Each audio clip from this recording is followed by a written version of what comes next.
Salutations chère reine, aujourd'hui je vous parle de 3 bonnes raisons de porter dignement la couleur de l'humilité et ne jamais passer pour une faible. Et si vous avez envie de découvrir quelles sont les autres couleurs que nous les reines nous portons, alors abonnez-vous à ma chaîne dès maintenant et pensez à activer les notifications pour ne manquer aucune de mes nouvelles vidéos. Alors, pourquoi pratiquer l'humilité ne fera jamais de vous quelqu'un de faible? Parce que être faible, c'est manquer de force pour pouvoir se défendre ou résister. Alors, je ne parle pas de force physique, mais de force mentale, se créer un mental d'acier. Et donc, être faible, c'est être totalement démuni face à l'adversité. Alors, qu'en intégrant l'humilité dans votre quotidien, vous vous permettez de développer 3 qualités. Premièrement, la compréhension. Plutôt que de juger, critiquer tout ce qui vous arrive et les autres ou vous-même, vous essayez de comprendre pourquoi les choses vous arrivent comme elles vous arrivent. Deuxièmement, l'appréciation de ce que vous avez. Au lieu d'essayer de vous comparer aux autres, qui a mieux que vous, qui a moins bien que vous appréciez ce que vous avez, vous vous focalisez sur le fait de donner de la valeur à ce que vous avez réalisé jusqu'à aujourd'hui, à ce que vous possédez. Et troisièmement, c'est la connaissance. Vous préparez votre esprit à découvrir, à connaître, à savoir de nouvelles choses. Buju Banton disait « Celui qui veut la connaissance commence par l'humilité ». En fait, pour moi, l'humilité se vit au quotidien. Chaque situation de votre vie vous permet d'apprendre quelque chose. Vous avez toujours une leçon, un enseignement à en tirer. Et chaque moment ne dure jamais vraiment. En fait, c'est une succession de moments dans la vie. Et donc, vous pouvez constater des changements tout le temps. Il y a de l'évolution, il y a du changement. Et si vous voulez savoir la couleur qui représente pour moi l'humilité, c'est le bleu ciel. Il suffit de lever les yeux au ciel pour vous rendre compte de son immensité et de notre petite taille. Et en pratiquant l'humilité, ça nous aide à réduire notre ego pour comprendre que la vie a sa façon de communiquer avec nous.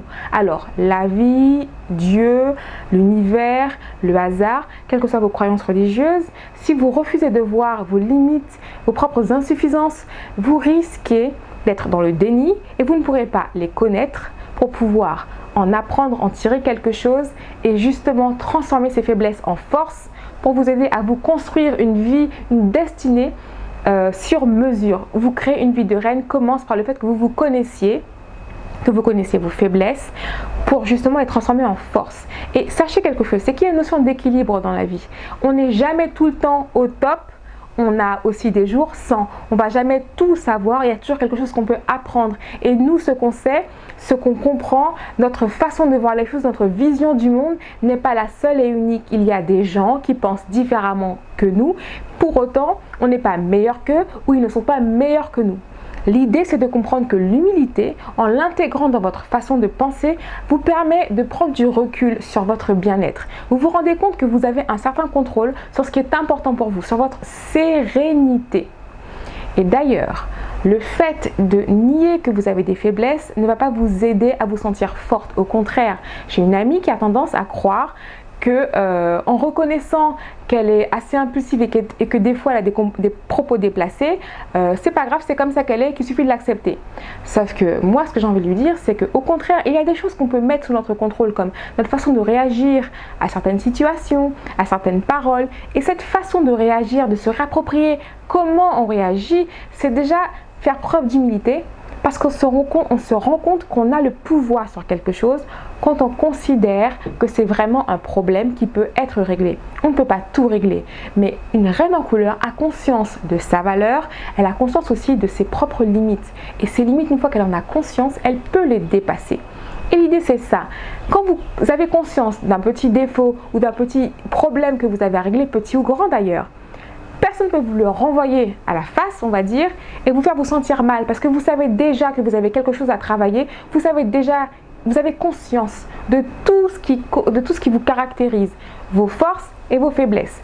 Reconnaître ses faiblesses, ce n'est pas être faible. Et encore une fois, même si un jour vous ne vous sentez pas au top, le lendemain vous vous sentirez mieux. Il y a une notion d'équilibre à vraiment intégrer pour comprendre quelle est votre force.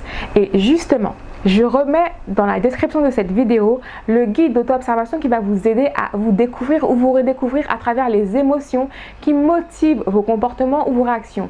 Est-ce que vous êtes plutôt anxieuse ou est-ce que vous êtes plutôt en colère? L'idée, c'est de ne pas vous juger, mais de juste vous observer et dire ok, Je vois que j'ai ça comme tendance, comme comportement, comme émotion qui me motive et j'aimerais les remplacer par ça.